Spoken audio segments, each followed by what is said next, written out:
E se eu te provar que o Light Yagami nunca foi o gênio imbatível que a internet te vendeu? E se o maior assassino da história dos animes caiu por conta de uma simples crise de ego infantil de um garoto mimado de 17 anos? Fala, manequeiros! Sejam muito bem-vindos, sejam muito bem-vindas. Eu me chamo Matheus Reis e vocês estão no Almanac Filmes e Séries. Hoje nós vamos a fundo. A história de como a pura arrogância destruiu Light Yagami. Quando a gente pensa no embate entre Light e L, a imagem que vem na cabeça é aquela partida de xadrez perfeita entre dois mestres, num ambiente silencioso com precisão matemática absurda e controle das emoções. Mas esquece por um segundo o xadrez elegante. Se a gente acende a luz da sala, vamos ver dois caras numa mesa de pôquer super caótica, blefando com cartas horríveis, suando frio e sendo sabotados pelo próprio ego a todo momento. Isso quebra o mito pop da inteligência infalível. Quando tiramos essa camada de brilhantismo técnico, o que sobra é a fragilidade humana. E é exatamente essa psicologia por trás dos erros grotescos de Light e Ellie em Death Note que vamos analisar hoje. Cruzando discussões do Reddit, análise de roteiro e dados do volume 13 do mangá How to Read, vamos desconstruir essa rivalidade do começo ao fim. Para entender a queda do Light, precisamos voltar ao momento em que ele foi colocado à força no tabuleiro. A famosa transmissão de TV com Lindy L. Taylor. A estratégia do L aqui não foi feitiçaria não, foi uma aula magistral de engenharia social. Ele pegou um criminoso condenado à morte que nunca tinha tido rosto ou nome divulgados. Ele vestiu o cara com um terno, colocou ele na TV fingindo ser o L e mandou no microfone: "O Kira é o mal puro." No conforto do seu quarto, Light ferveu de raiva. Anotou o nome na tela, Taylor caiu morto ao vivo. Só que tinha um detalhe, a transmissão não era global. Ela foi exibida exclusivamente na região de Kanto, no Japão. Com esse phishing direcionado, Ellie descobriu 3 coisas vitais de uma única vez.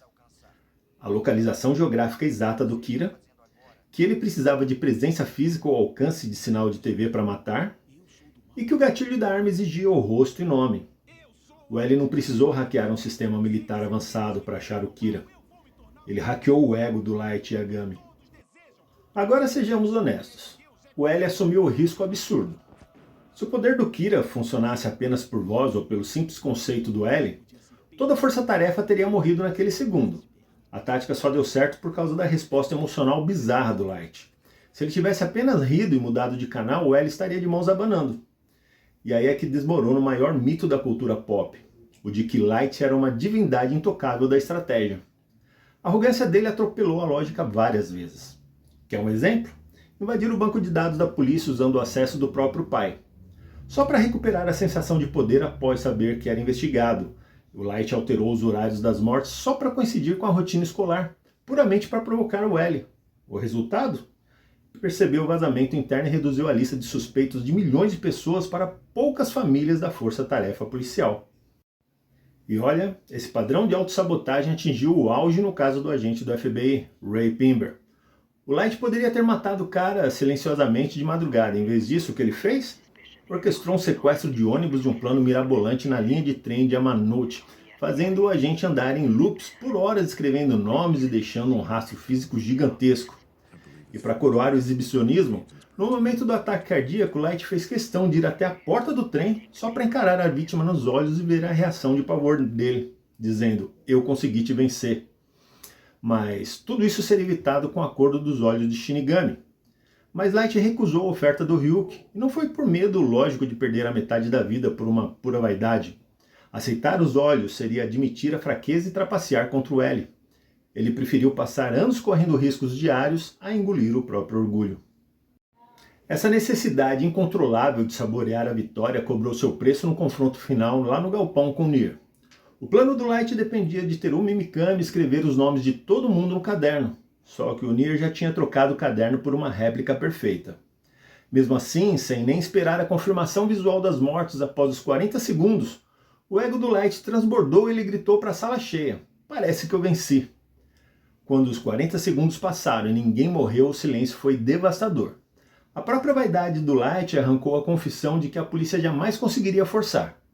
O grande vilão que destruiu Light Yagami não foi o L, nem o Nier.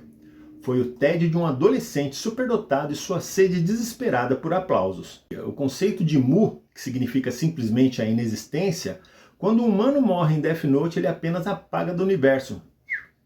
Tendo usado o caderno ou não, o especial Relight seria apenas uma versão estilizada do estúdio de anime. Se essa teoria do Matsuda for real, a lição final de Death Note fica ainda mais visceral.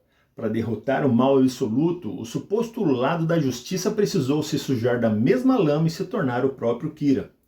Mas e você, o que acha dessa hipótese? O Nier trapaceou no final ou o Light caiu puramente pela própria arrogância? Deixa aí o seu comentário. Deixa aqui embaixo porque eu quero muito saber a sua opinião. Se você curtiu essa análise psicanalítica, já esmaga aí o botão de gostei e se inscreve no canal, ativa o sininho de notificações para não perder nenhum vídeo novo e compartilha com aquele seu amigo fã de anime. Muito obrigado pela companhia, pessoal, e até o próximo vídeo. Fui!